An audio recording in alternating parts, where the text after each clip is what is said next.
Well,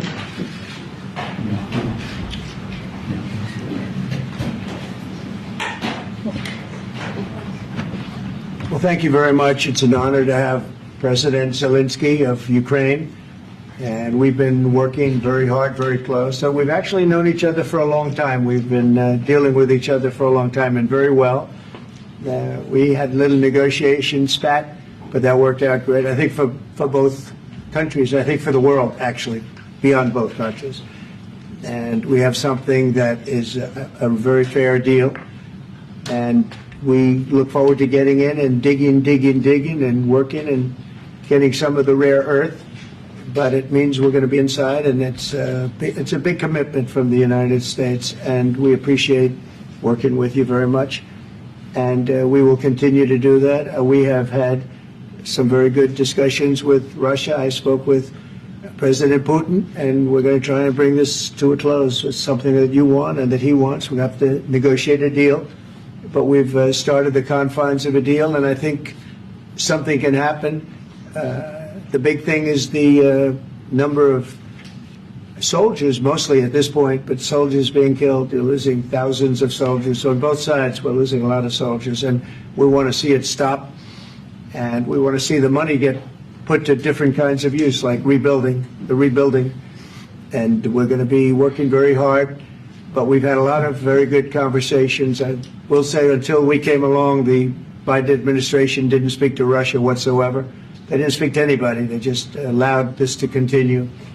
And I will say that, I'll say in front of you, you've heard me say it 1,000 times, if I were president, this war would have never happened. We would have had a deal negotiated for you without having to go through what you've gone through. But your soldiers have been unbelievably brave. We've given them great equipment, but somebody has to use the equipment. They've been unbelievably brave, and we give them great credit. This was supposed to be over very quickly, and here we are 3 years later. So I give tremendous credit to your generals and your soldiers and yourself in the sense that it's been very hard fighting, very tough fighting. They're great fighters. And you have to be very proud of them from that standpoint. But now we want to get it over with. It's enough, right? We want to get it over with. So it's an honor to have you here. Thank you very much for coming. We're going to sign the agreement at the conference in the East Room in a little while, right after lunch. And we'll be having lunch together. We're also discussing some other things. And we appreciate everybody being here. It's somewhat of an exciting moment, but the really exciting moment is when they stop the shooting and we end up with a deal. And I think we're fairly close to getting that, and an honor to have you. And please, I'd like to say something. No, thank you so much, Mr. President. Thank you for the invitation. And really, I hope that this first document, will be first step to real security guarantees for Ukraine, our people, our children. I really count on it. And of course, we count that America will not stop support. Really, for us, it's very important to support and to continue it. I want to discuss it with details further during our conversation, and of course, the infrastructure or security guarantees. Because for today, I understand what Europe is ready to do.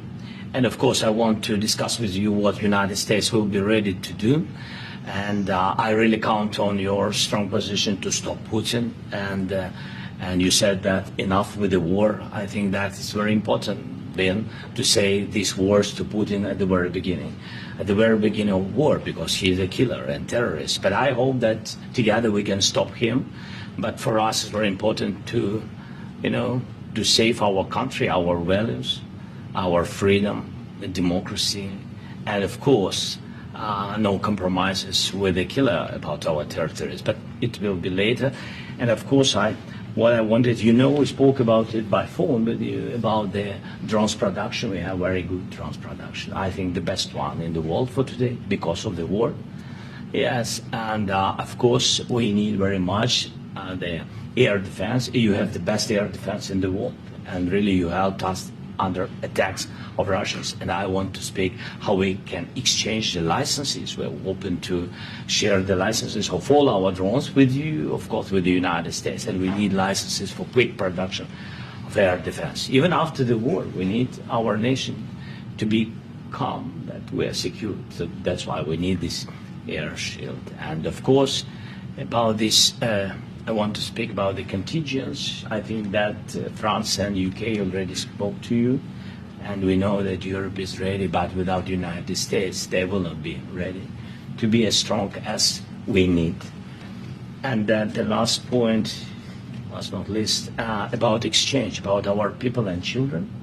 And you know that this crazy Russian, that they stolen 20,000 of children, Ukrainian children. They changed their names, they changed their, their families, relatives, and now they're in Russia. We want to bring them back.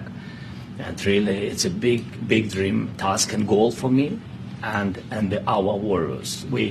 By the way, Mr. President, we released more than 4,000 warriors from Russian prison, but there are thousands more in the prison. I wanted to share with you some images. How it's I've just can I now? Yeah, please. Some minutes, 1 minute. 1 minute. Just you to understand in what circumstances, in what situation they are, and what the attitude of Russia to our prisoners. That guys, just you before and after. You see before and after, just you to understand. Now thousands of such guys, ladies and men, there, and that, so they don't eat, they beat them, and they, it's a lot of bad things. So out of, even during the wars, there are rules. Everybody knows there are rules during the wars. These guys, they don't have any rules. You see that 50, 60 kilograms left, and a lot of such things. And I didn't want to show you what the changes with images of children, because I will just share with you. And I mean, it's looking tragic. Yeah, it's tough stuff. I wanted very much to give you, and you see. Yeah. This is pastor, by the way. They stolen pastors because it's not Russian church. They stolen pastors and moved pastors to the prison. At the end of last year, we brought 3 pastors. And, we could exchange them. And this is pastor, you see. Yeah, it's tough. Yeah, so I mean this, I wanted to show you, and this, so thank you very much. We want to get that ended, right? Yeah, of course, we will. And I think we will. And We have to, of course. do you have any questions, please? Thank you, Mr. President.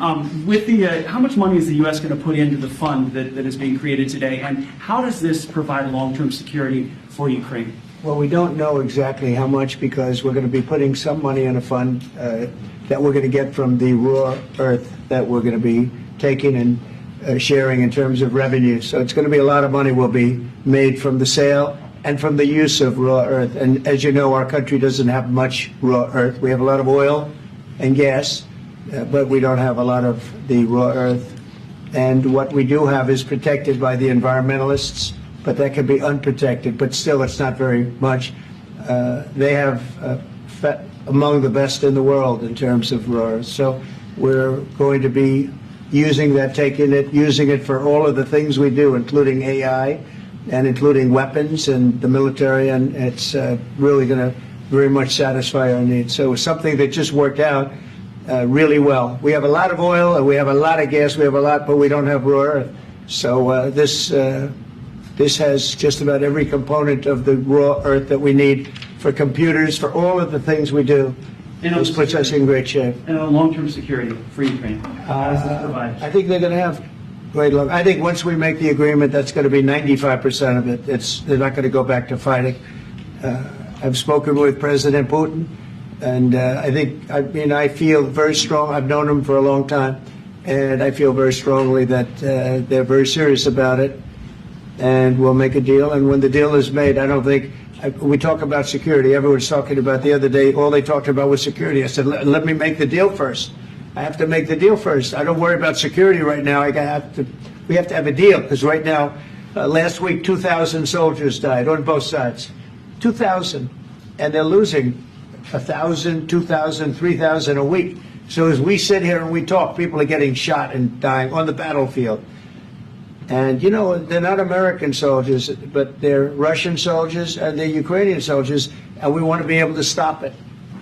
And we want to be able also to spend money on other things. We don't want to, this is a tremendous amount of money, and what the Biden administration did was terrible. They were giving money, but they had no security on the money. Europe, as you know, gave much less money, but they had security. It was in the form of a loan. They get their money back, and we didn't. And now, at least we're protected because the American taxpayer has to be protected too. But this is an incredible agreement for Ukraine because we have a big investment in their country now, and what they have, very few people have. And we're able to really go forward with very, very high-tech things and many other things, including weaponry that we're going to use in many locations, but that we need for our country. Mr. President, This allows us to do that. will you continue Sorry. sending military aid? Yes, go ahead, please. If I can just yes.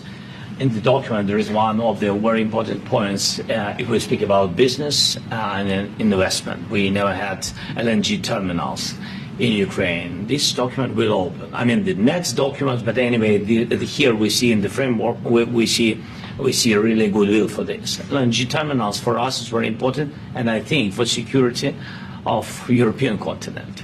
We have the biggest storage, gas storage. We have the biggest in Europe. Yes, yes, and we can use it. Use it for LNG, use it for LNG, and we will do it. And really, we can help Europe because Europe really helped. President Trump said that they made less support, but they are our friends and they are our very supportive partners. They really gave a lot, Mr. President. They did. They gave a lot, but they gave much less. No. Much less. No. No. No. Okay. Okay.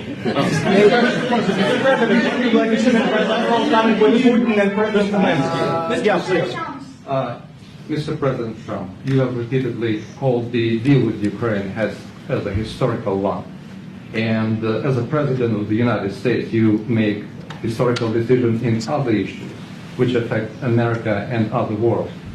So what place in the world history do you want to take? And do you associate yourself with any famous historical figures? Yeah, I'd say George Washington, Abraham Lincoln. I would say I'm far superior to George Washington and Abraham Lincoln. Now, you know I'm only kidding, right? Because when I say that, the fake news is going to go wild. They're going to say he considers himself to be better than Washington. But you never know. You never know. I don't compare myself to anybody. I'm here to do a job.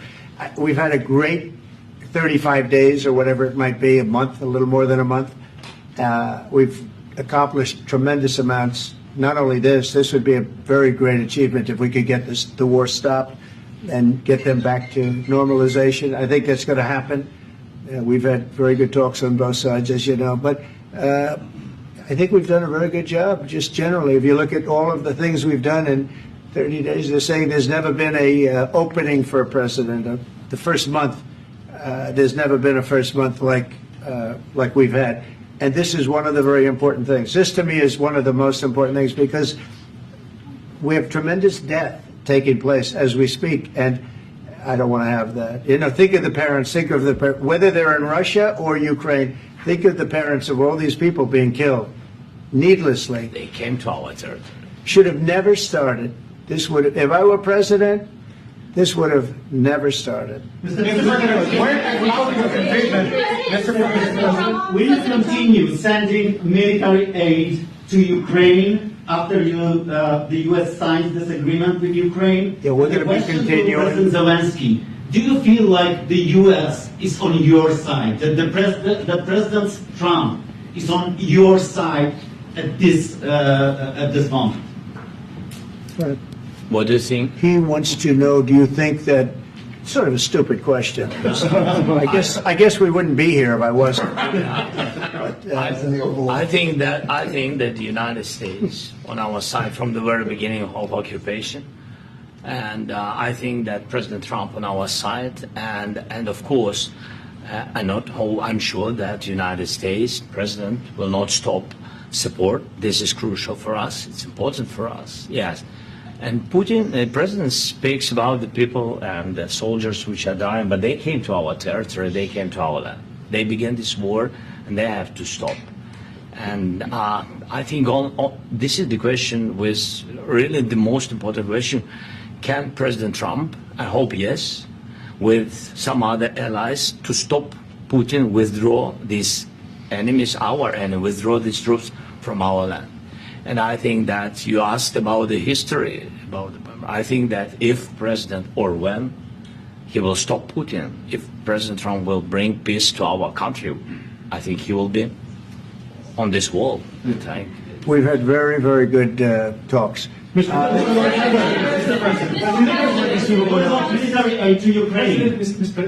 Zelensky just said that there would be no compromises with Vladimir Putin. I just wanted to ask both of you, firstly, are there compromises that you think that President Zelensky is going to have to make? And President Zelensky, is there anything that you might be thinking that you may be able to offer or bring to the table, for example, elections? Thank you. I think you're going to have to always make compromises. You can't do any deals without compromises. So certainly he's going to have to make some compromises, but hopefully they won't be as big as some people think you're going to have to make. That's all. That's all we can do. I'm here as an arbitrator, as a mediator to a certain extent between two parties that have been very hostile, to put it mildly. They've been very hostile. There's been a vicious war. There's been a vicious war. You know, it's a very level battlefield, and those bullets go out, and as I've said many times, we were talking about it with Pete, many times the only thing stopping those bullets is a human body. And in the case we're talking about, generally young human bodies are stopping a lot of bullets. It's dead level. That's why it's great farmland. It's great land. It's great farmland, but there's very little protection against the bullets that are being, and other things that are being shot. So all I can do is see if I can get everybody at the table and get an agreement. I think we're going to end up with an agreement. Otherwise, I wouldn't probably be even here today. Mr. President, I've got two questions for you. You think ultimately your legacy will be the peacemaker and not the president that led this country into another war and ended foreign wars? And I've got a question. I hope it will. I mean, I hope I'm going to be remembered as a peacemaker. This would be a great thing if we could do this. I'm doing this to save lives more than anything else. Second is to save a lot of money, but I consider that to be far less important. So I hope I'm going to, thank you, Brian, for that question. It was a nice question. I hope I'll be known and recognized as a peacemaker. This would be a great thing to solve. This is a very dangerous situation. You know, this could lead to a third world war. This was headed in the wrong direction. If this election were lost, if we didn't win this election, and we won it by a lot, that was a mandate. We won every swing state. We won the popular vote by millions and millions of votes. We won everything. The districts, you look at the areas of red, take a look at a map. This was a big mandate, and this was one of the things I said, we're going to get this thing settled. If we didn't win, I think this could have very well ended up in a third world war, and that would not have been a good situation. What was your second question? And my second question for President Zelensky now. Why don't you wear a suit? You're at the highest, why don't you wear a suit? You're at the highest level in this country's office, and you refuse to wear a suit. Just want to see if do you own a suit? Yeah, problems. A lot of Americans have problems with you not respecting the dignity of this office. I will wear a costume after this war will finish. Okay. Yes, maybe Maybe something like yours, yes. That'd be great. Maybe something better, I don't know. We will see. Maybe something cheaper than, yeah. Thank you. Thank you, President Trump. You said yesterday that you have... Are you going to send more arms to Ukraine in case there's no peace? Yeah, we're going to have arms to Ukraine, yeah, sure. Hopefully I won't have to send very much, because hopefully we're going to have it finished. We're looking forward to finishing this quickly. We're not looking forward to sending a lot of arms. We're looking forward to getting the war finished so we can do other things. But we very much appreciate the agreement, because we needed what they had. And we're treating, our country is now treated fairly. Biden didn't do that. He didn't know what the hell he was doing. This should have never happened. This should have never started. But, sure, the answer is yes, but hopefully we won't have to send much, because I'm looking forward to getting it done quickly, very quickly. Does that mean you'll provide security guarantees, Mr. President? I don't want to talk about security yet, because I want to get the deal done. You fall into the same trap like everybody else. 1 million times you say it over and over. I want to get the deal done. Security is so easy. That's about 2% of the problem. I'm not worried about security. I'm worried about getting the deal done. The security is the easy part. Security is very nice. Everybody stops shooting. And now will Europe put people there? I know France is going to. I know the UK is going to. I know other countries are going to, and they happen to be right next door. We haven't committed, but we could conceivably. We have security in a different form. We'll have workers there digging, taking the raw earth so that we can create a lot of great product in this country. So in that sense, you have something, but we haven't determined that yet. I will say, in speaking to France and in speaking to, and they were here, as you know, last week and just the other day, they have committed to a lot of security. I don't think you're going to need much security. I think once this deal gets done, it's over. Russia's not going to want to go back, and nobody's going to want to go back. When this deal ends, I really believe this deal is going to be over. Question? Yeah, please go ahead. Go ahead. Thank you so Mr. President, thank you. You had Mr. Macron and Keir Starmer at the White House this past week, both of whom praised your courage and conviction to lead the pathway towards peace. Yes. Part of that involved, though, re-engaging Russia in diplomatic relations, something that previous leaders lacked the conviction to do so. What gave you the moral courage and conviction to step forward and lead that? Well, I love this guy. Who are you with? One American News, sir. Well, that's why I like him. One American News does a great job. I like the question. I think it's a very good question. It's a pathway to peace. It's a pathway to getting something solved. And I feel that as the head of this country, I have an obligation to do that. Plus, we're very much involved. We got involved. It's too bad we got involved, because there should have been no involvement, because there should have been no war. And there shouldn't have been October 7th. That would have never happened. As you know, Iran was broke. They had no money to give to Hezbollah. They had no money to give to Hamas. They were stone cold broke. And then under Biden, they became rich as hell. They went from no money to $300 billion in a period of 4 years. And they gave a lot of that money away. And you see what happened. And that's a real mess also that we hope to be able to solve. But no, I appreciate your question very much. It's just, I feel I have an obligation to try and do something to stop the death.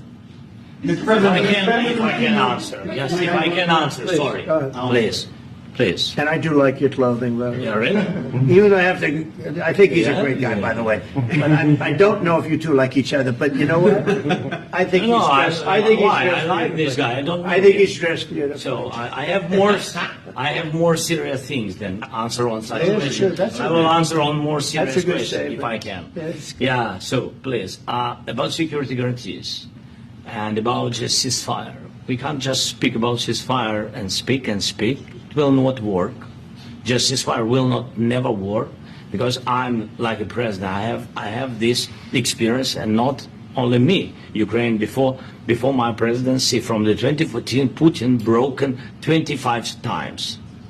25 times he broken his own signature. 25 times he broke a ceasefire. He never broke to me. He never broke. No, you were the president. You were the president during. He never broke to me. In 2016, you've been the president, Mr. President. You've been the president, but he had, of course, not with you, but he had during those periods. He had conversations with our side, and we had Normandy format. The France, Germany, Ukraine, and Russia, and he broken 25 times. That's why we will never accept just ceasefire. It will not work without security guarantees.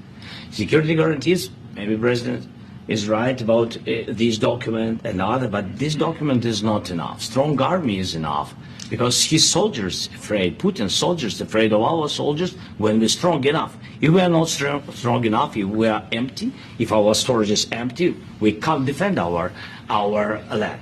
Today, He knows that we have all the world knows that we have meeting. Yes, why he's using ballistic?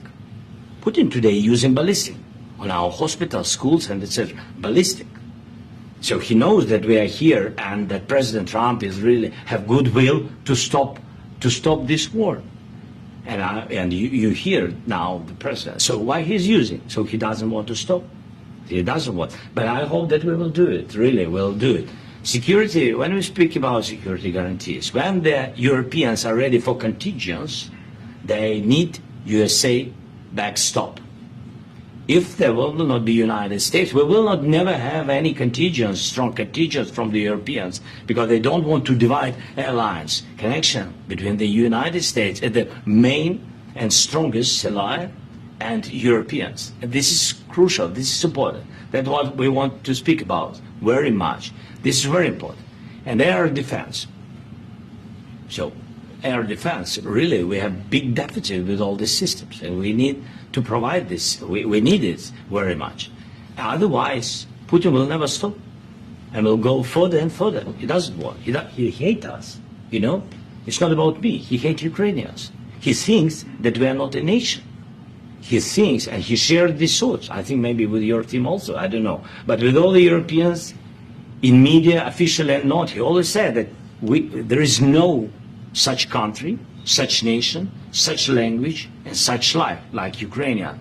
No, he really doesn't respect all the Ukrainians, and he wants to destroy us. And you are right, Mr. President. That's 2%. This document, maybe other documents, it's a very good start, very good, but it will not enough to stop this person.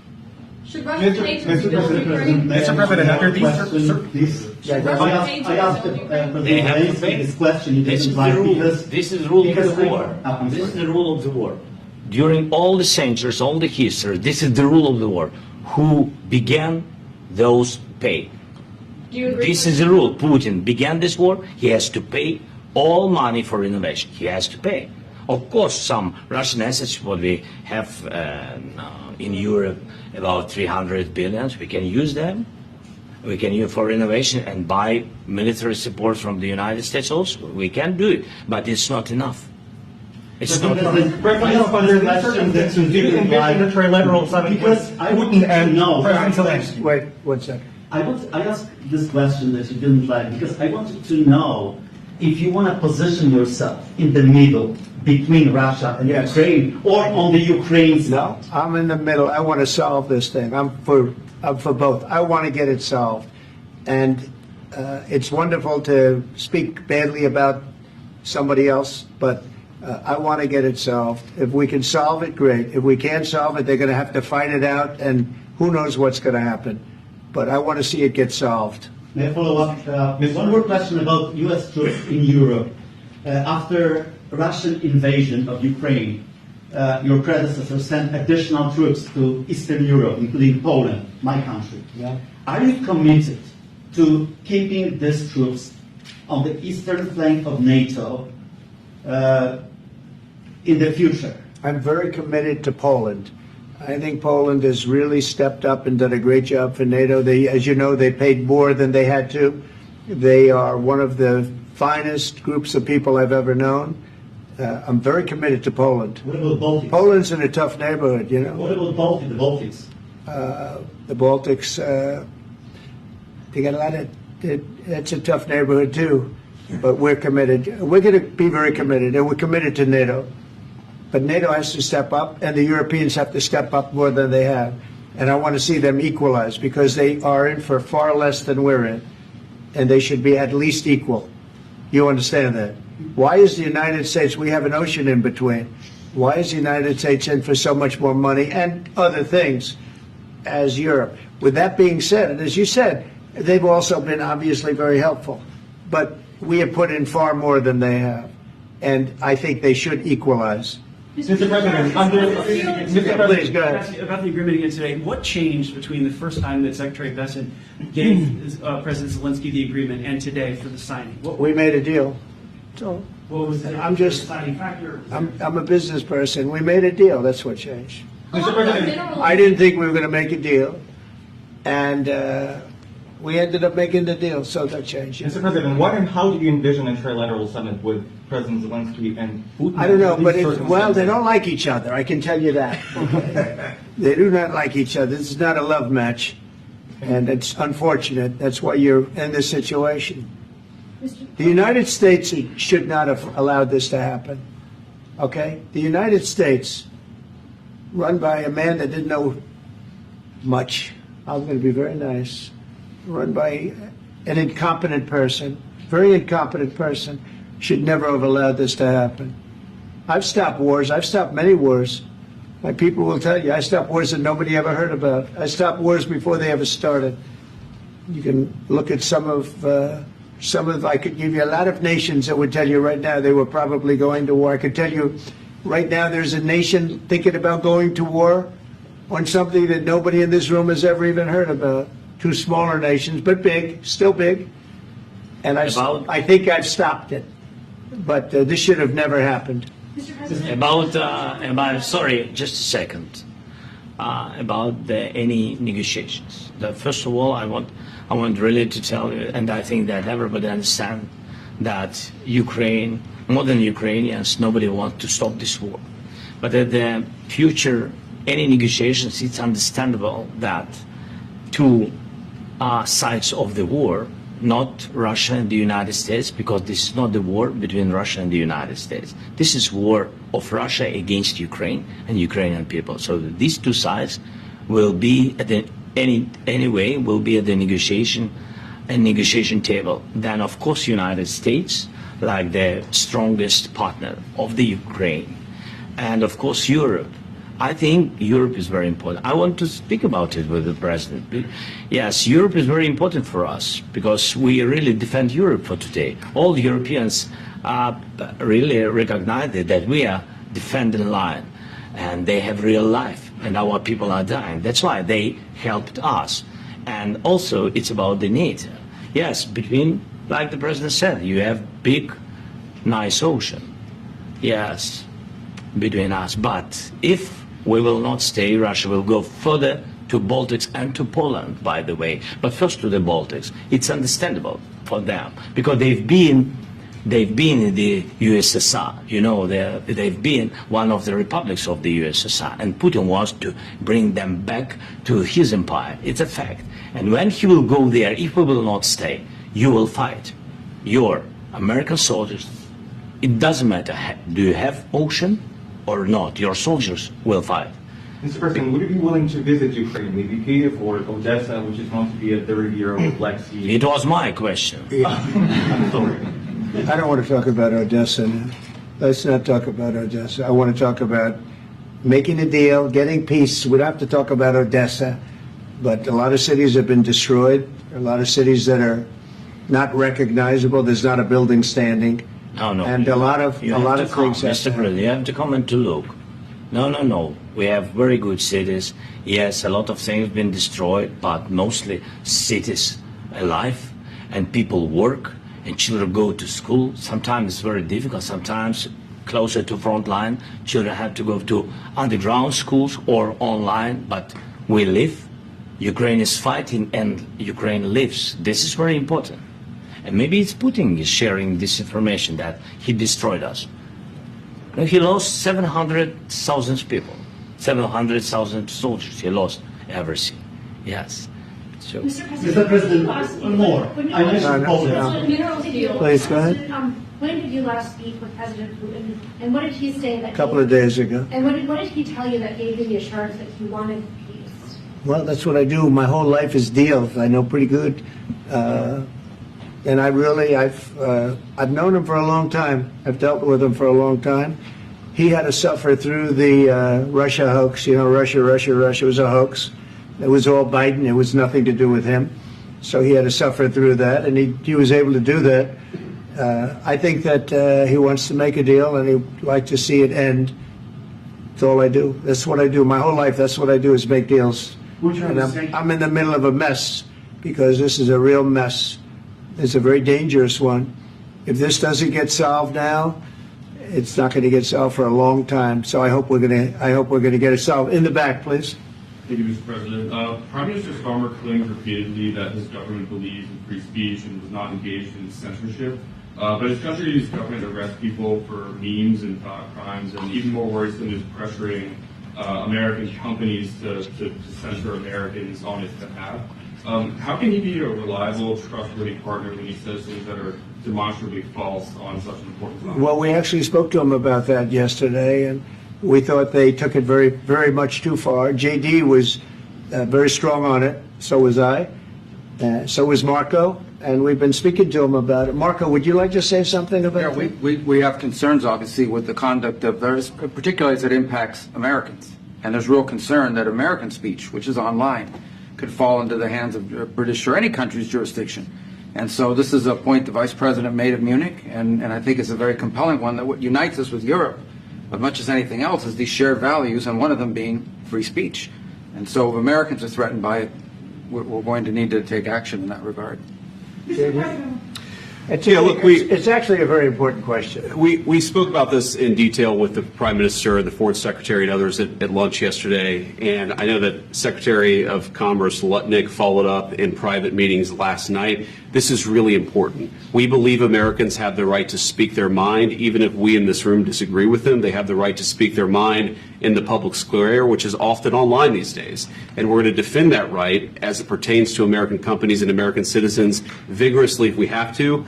I do think that under the President's leadership, we're going to find common ground with our friends in the UK on this question, but it remains to be seen. The principle that will guide us is we believe in free speech in this country, and we'll fight for it for American citizens. Mr. President, on the deal, is there any other oil and gas component to the deal? Is it all critical? A little bit. We'll see. On LNG? But we're not really looking for that so much. We got a lot. We have more than anybody in the world, by far. So, no, we're not talking about it too much, but a little bit. I think it affects also, but for the most part, no.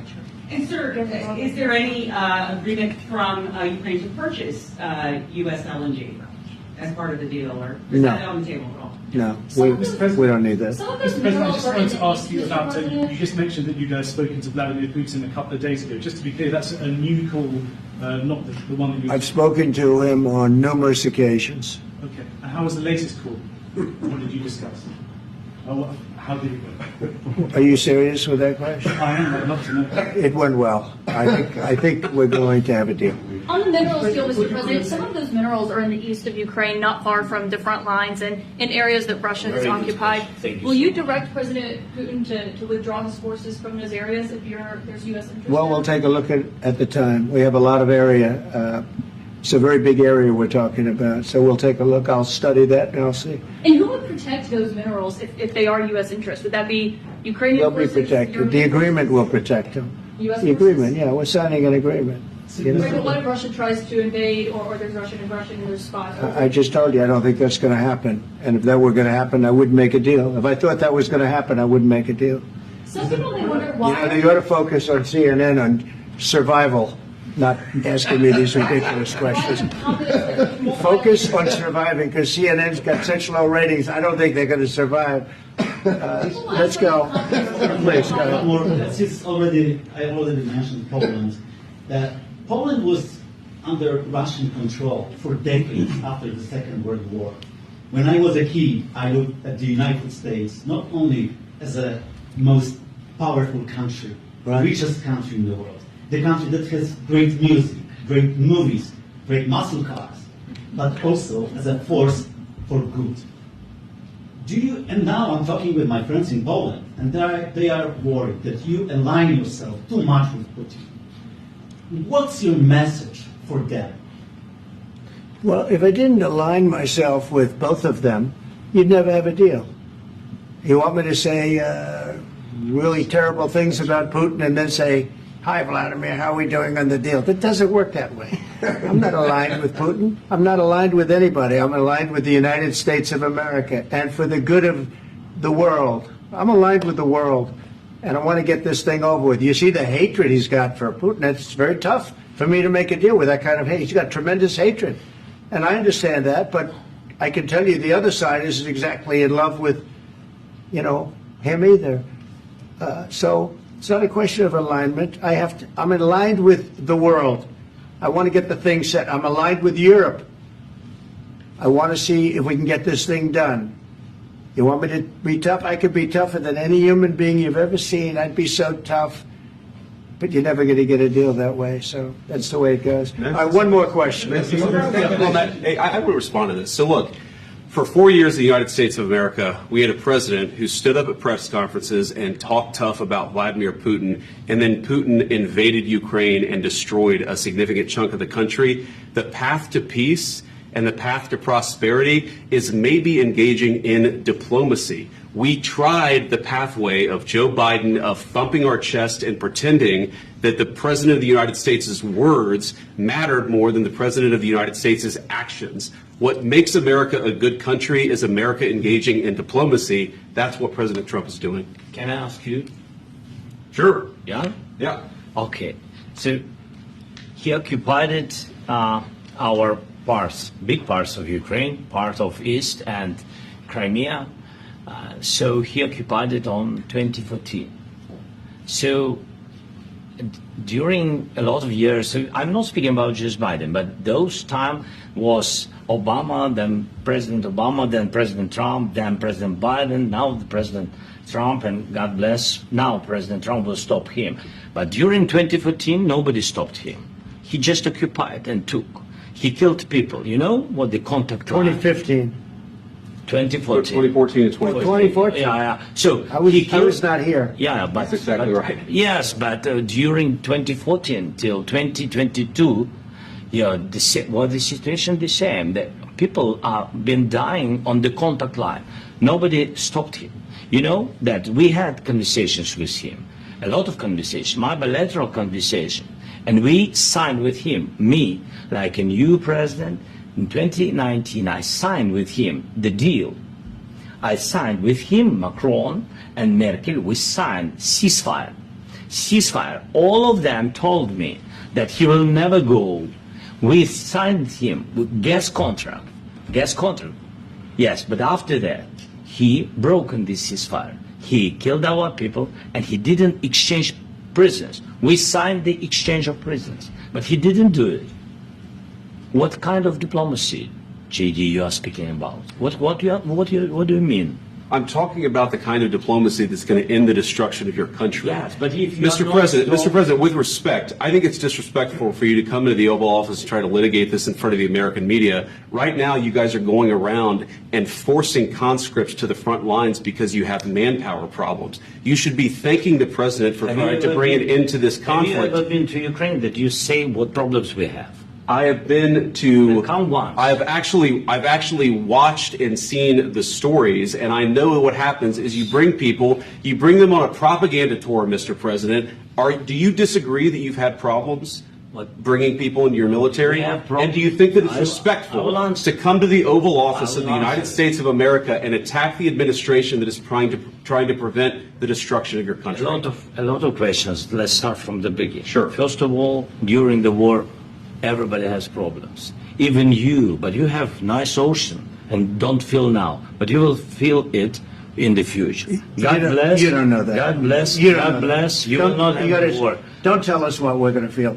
We're trying to solve a problem. Don't tell us what we're going to feel. I'm not telling you. Because you're in no position to dictate that. That's exactly what you're doing. You're in no position to dictate what we're going to feel. We're going to feel very good. Feel influence. We're going to feel very good and very strong. You will feel influence. You're right now not in a very good position. You've allowed yourself to be in a very bad position, and he happens to be right about it. From the very beginning of the war. You're not in a good position. You don't have the cards right now. With us, you start having cards. Right now, you don't. You're playing cards. You're playing cards. You're gambling with the lives of millions of people. You're gambling with World War III. You're gambling with World War III. And what you're doing is very disrespectful to the country, this country, that's backed you far more than a lot of people said they should have. Have you said thank you once? This entire meeting? No, in this entire meeting, have you said thank you? You went to Pennsylvania and campaigned for the opposition in October. Offer some words of appreciation for the United States of America and the president who's trying to save your country. Please, you think that if you will speak very loudly about the war, you He's can... not speaking loudly. He's not speaking loudly. Your country's in big trouble. Can I Wait a answer? minute. No, Can you've I done a lot answer? of talking. Your country is in big trouble. I know. You're not I winning. know. You're not winning this. You have a damn good chance of We are coming out staying, okay because of Mr. us. President, we are staying in our country, staying strong from the very beginning of the war. We've been alone, and we are thankful. I said thanks You haven't in been this alone. cabinet. You and haven't not been only alone. in this We cabinet. gave you, through I this said stupid thank you. president, $350 billion. You voted we gave for you your military president. equipment, You and your voted men for are your brave, president. but they had to use our military. What about If you didn't have You our invited military me- equipment, you invited if me you to didn't speak- have our military equipment, this war would have been over in 2 weeks. In 3 okay? days, I heard it from Putin. In 3 days, this is something Maybe new. less. In 2 weeks, of course, yes. It's going to be a very hard thing to do business like this. I tell you. Just say thank you. I said a lot of times thank you to American people. Accept that there are disagreements, and let's go litigate those disagreements rather than trying to fight it out in the American media when you're wrong. We know that you're wrong. But you see, I think it's good for the American people to see what's going on. I understand, sir. I think it's very I understand. important. That's why I kept this going so long. You have to be thankful. You don't have the I'm cards. thankful. You're buried there. Your people are dying. tell you You're again, running I low know. on soldiers. Don't- Listen, don't please, you're running Mr. low President. on soldiers. It would be a damn good thing. Mr. And then President. then you tell us, I don't want a ceasefire. I don't want a ceasefire. I want to go and I want this. Look, if you could get a ceasefire right now, I tell you, you take it so the bullets stop flying and your men stop getting killed. Of course, we want to stop the war. But you're I saying said- you don't want a ceasefire. But I said to you, I want a ceasefire. with guarantees. Because you'll get a ceasefire faster than an agreement. Ask our people about ceasefire, what they think. That wasn't Doesn't with matter me. for you what- That what wasn't this with me. is. It That was wasn't with with you. a guy named Biden who was not a smart person. This That is was your- with, this that is was with your Obama. president. It was your president. Excuse me. That was with Obama, who gave you sheets, and I gave you javelins. Yes. I gave you the javelins to take out all those tanks. Obama gave you sheets. In fact, the statement is Obama gave sheets and Trump gave javelins. You got to be more thankful, because let me tell you, you don't have the cards. With us, you have the cards. But without us, you don't have any cards. One more question to Mr. Vice President. I'm sorry. It's going to be a tough deal to make, because the attitudes have to change. What if Russia breaks ceasefire? What if Russia breaks peace talks? What do you do then? I understand that it's a heated conversation right now. What are you saying? She's asking, what if Russia breaks the ceasefire? What if anything? What if a bomb drops on your head right now? Okay? What if they broke it? I don't know. They broke it with Biden because Biden, they didn't respect him. They didn't respect Obama. They respect me. Let me tell you, Putin went through a hell of a lot with me. He went through a phony witch hunt where they used him and Russia. Russia. You ever hear of that deal? That was a phony Hunter Biden, Joe Biden scam. Hillary Clinton, Shifty Adam Schiff. It was a Democrat scam. And he had to go through that. And he did go through it. We didn't end up in a war. And he went through it. He was accused of all that stuff. He had nothing to do with it. It came out of Hunter Biden's bathroom. It came out of Hunter Biden's bedroom. It was disgusting. And then they said, oh, the laptop from hell was made by Russia. The 51 agents. The whole thing was a scam. And he had to put up with that. He was being accused of all that stuff. All I can say is this. He might have broken deals with Obama and Bush, and he might have broken them with Biden. He did, maybe. Maybe he didn't. I don't know what happened. But he didn't break them with me. He wants to make a deal. I don't know if you can make a deal. The problem is I've empowered you to be a tough guy. And I don't think you'd be a tough guy without the United States. And your people are very brave. But you're either going to make a deal or we're out. And if we're out, you'll fight it out. I don't think it's going to be pretty, but you'll fight it out. But you don't have the cards. But once we sign that deal, you're in a much better position. But you're not acting at all thankful. And that's not a nice thing. I'll be honest, that's not a nice thing. All right, I think we've seen enough. What do you think? Huh? This is going to be great television, I will say that. All right. We'll see what we can do about putting it together. Thank you, sir. No, this is nice. Come up. Come up. I need the back of the We'll see. I don't know. All right, guys, come on. Wait, hey, guys, come on. Let's move, please.